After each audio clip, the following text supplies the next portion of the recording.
You forget sometimes. Not in a sad way, just in the way you forget you're breathing. Until someone reminds you to inhale. You forget that this ends. That one day you'll have lived the last random Tuesday. The last drive home. The last time you're sitting somewhere, scrolling, without knowing it's the last time you'll ever do something like that again. And that's a scary thought. Most of us don't think about it until something big happens. A loss, a close call, a moment that shakes you enough to realize, wow, this is real. And maybe life is a little more fragile than you think. And it's weird because you're realizing that you're going to die isn't the part that breaks you. It's realizing that you could have been living as much as you could have, as much as you wanted to. You've been saving yourself, holding back, editing your thoughts before they come words. You've been swallowing impulses. You've been rejecting your own ideas before the world even gets a chance to. You don't necessarily do that because you don't want more out of life, but you always think that there's more time. You always think that there's later. And you don't even notice that you're doing it until one day you catch yourself moving through a life so carefully where you were never supposed to tiptoe. And there's a soft sadness that shows up when you realize how much of yourself you've hidden just to avoid a reaction from people who don't even matter long term. You've muted your excellence so that it wouldn't look like attention seeking. You've downplayed your goals so that you didn't sound delusional. You've laughed at things so deeply before no one could even laugh at you first. And the scariest part is no one forced you to. You just did it because you wanted to play it safe. Because somewhere along the way you learned that being seen and perceived is dangerous. That standing out has its consequences. That wanting more than what's around you feels rude. So you're rejecting the life everyone else settled into. And you dim yourself so quietly and so politely out of fear of what others will say. You shrink. You don't cause a scene. But shrinking slowly like that is dangerous.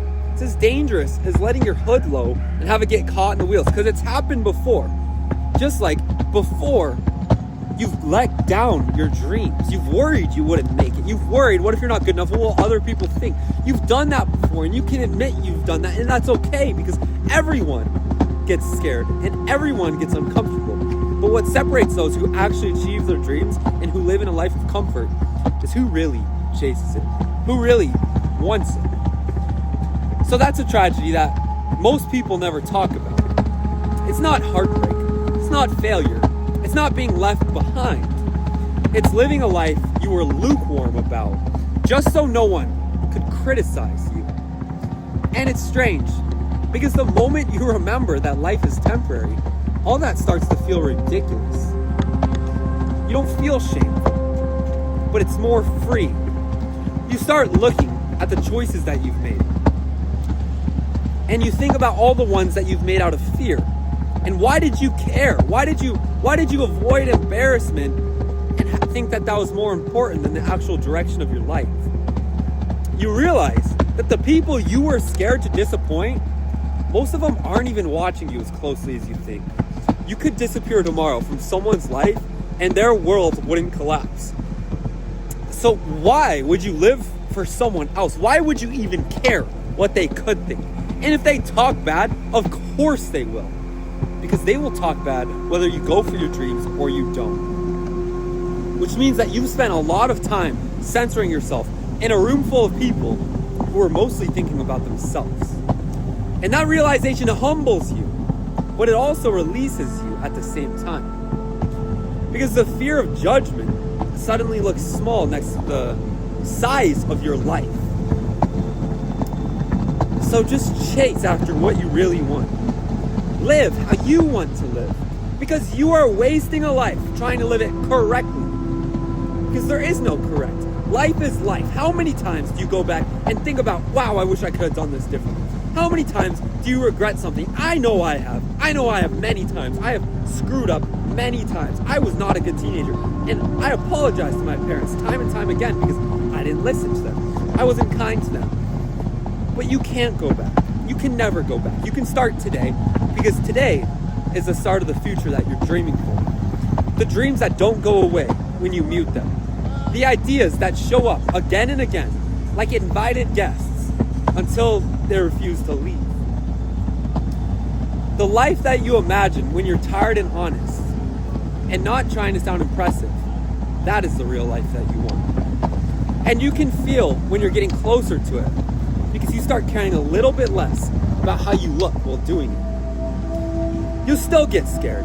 You'll still get embarrassed. You'll still rehearse conversations in your head. But you'll realize something. The fear doesn't get smaller. You just stop giving it the final say. And you learn that courage isn't the absence of hesitation. It is hesitation, plus motion. Because no one feels ready when they start. But it's showing up when you wish you could just disappear mid-walk. And it won't be easy. It will be very hard. It's pressing record while your brain whispers, "This is humiliating." It's saying the thought out loud before you have the time to talk yourself out of it. Because that's what you need to do. Of course you'll feel stupid sometimes. Everyone who made something very successful has at the beginning. So you're going to feel stupid. You're going to cringe at yourself occasionally. You're going to say something bold that sits weird in the room for a second. And then the moment passes and life moves on. Embarrassment evaporates fast. Regret lingers like perfume on clothes that you were never meant to wear.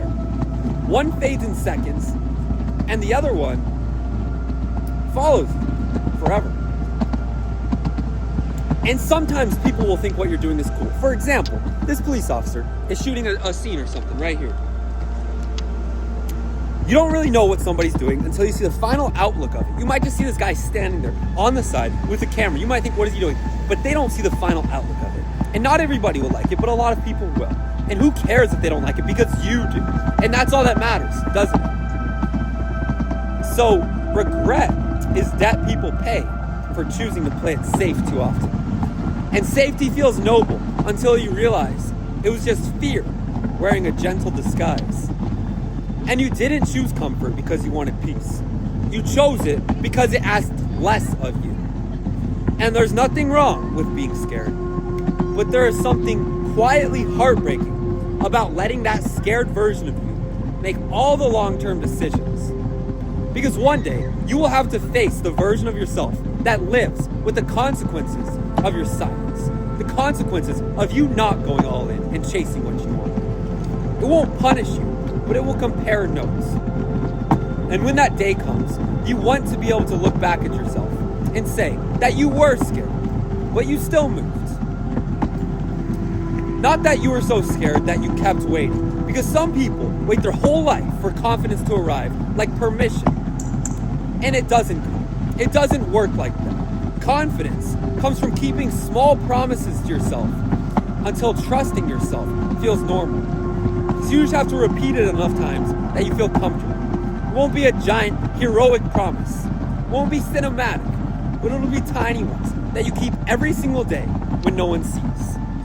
That you'll start it, that you'll say it, that you'll record the video even when you hate your voice, that you'll go even if you don't feel ready, that you'll try even if you're bad at it at first.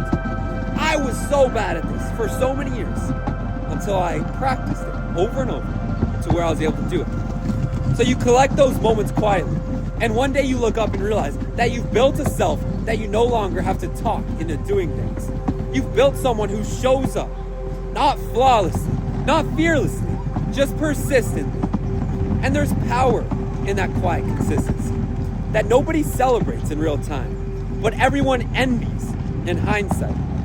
And the wild thing is you don't need a life-changing epiphany to start.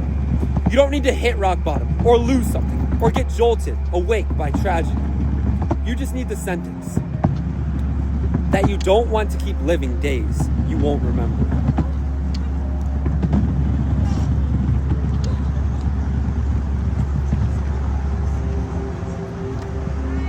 How y'all doing?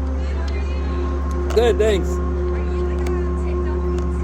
I am, yeah. Actually? Yeah. How long did it take you to like film one video? I just filmed like a 10-minute YouTube video.